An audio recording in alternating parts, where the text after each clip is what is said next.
con todos, juveniles. Nos encontramos en la lección número 10 del cuarto trimestre y último de este año. Encontramos el texto clave en Juan 20:17, el cual nos dice: suéltame, porque todavía no he visto al Padre. Ve más bien a mis hermanos y dile: vuelvo a mi Padre, que es Padre de ustedes, a mi Dios, que es el Dios de ustedes. Todos abramos nuestras Biblias para poder citarnos en esta hermosa lectura. Vamos a leer Juan 20, del 1 al 18, para poder ver cuál es esta historia. El domingo muy temprano, cuando todavía estaba oscuro, María Magdalena fue a la tumba donde habían puesto a Jesús. Al acercarse, se dio cuenta de que habían movido la piedra que tapaba la entrada de la tumba. Fue corriendo entonces donde estaba Simón y Pedro y le dijo: «Se han llevado la tumba del Señor y no sabemos dónde lo habían puesto». Pedro y el otro discípulo salieron corriendo hacia la tumba. El otro discípulo corrió más rápido que Pedro y llegó primero.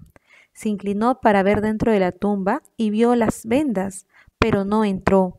Poco después llegó Simón Pedro y entró a la tumba. También él vio las vendas y vio además que las telas se habían servido para envolver la cabeza de Jesús ya no estaba como las vendas, sino se había enrollado y puesto aparte.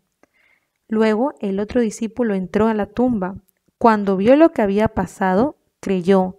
Antes de esto, los discípulos no habían entendido lo que dice la Biblia acerca de Jesús, que tenía que resucitar. Entonces Pedro y el otro discípulo regresaron a sus casas. María se quedó fuera de la tumba llorando. Mientras lloraba, se inclinó para ver dentro de la tumba y vio 2 ángeles vestidos de blanco. Estaban sentados, uno donde había estado la cabeza de Jesús y el otro donde había estado sus pies. Los ángeles le preguntaron: «Mujer, ¿por qué estás llorando?». Ella les respondió: «Porque alguien se los ha llevado, el cuerpo de mi Señor. No sé dónde lo habían puesto».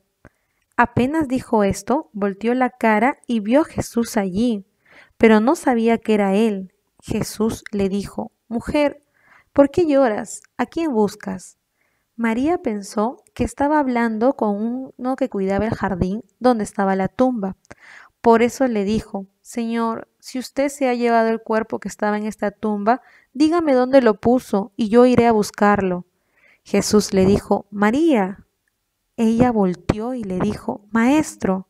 Jesús le dijo: «No me detengas, pues todavía no he ido a reunirme con el Padre, pero ve y dile a los discípulos que voy a reunirme con Él, pues también el Padre de ustedes es mi Dios y también es Dios de ustedes». María Magdalena fue y le dijo a los discípulos que había visto al Señor y les contó todo lo que había hecho. Qué hermosa lectura encontramos en Juan 20. Podemos ver la reacción de María Magdalena frente a la crucifixión de Jesús. Quizás fue una de las más desgarradoras de todos sus seguidores en ese momento.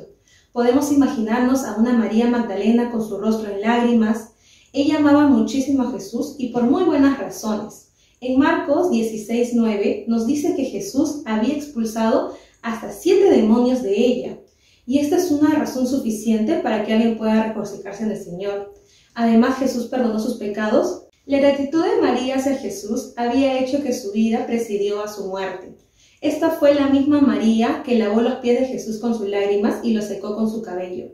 Para sorpresa de todos los que estaban reunidos en la casa de Jesús, Simón dice en Lucas 7 que se habían perdonado mucho y que se amaban mucho. El inmenso amor de María por Cristo valió una revelación que ningún otro ser humano puede igualarlo.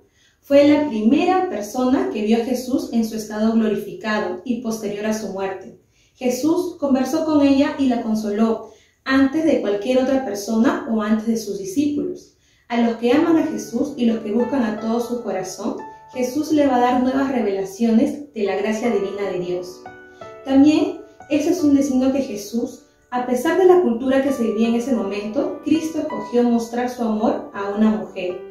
Y Jesús no se quebró en ningún momento frente a todos esos tabúes día a día en su ministerio. Al contrario, Él siempre mostró un ejemplo conmovedor al más alto de ellos. En esta lección y a lo largo de estas lecciones hemos visto cuánto Jesús ha entregado por nosotros.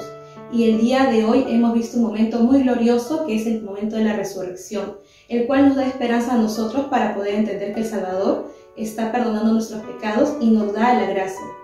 Muy bien chicos, nos vemos en la siguiente lección y preparemos nuestros corazones para los siguientes servicios.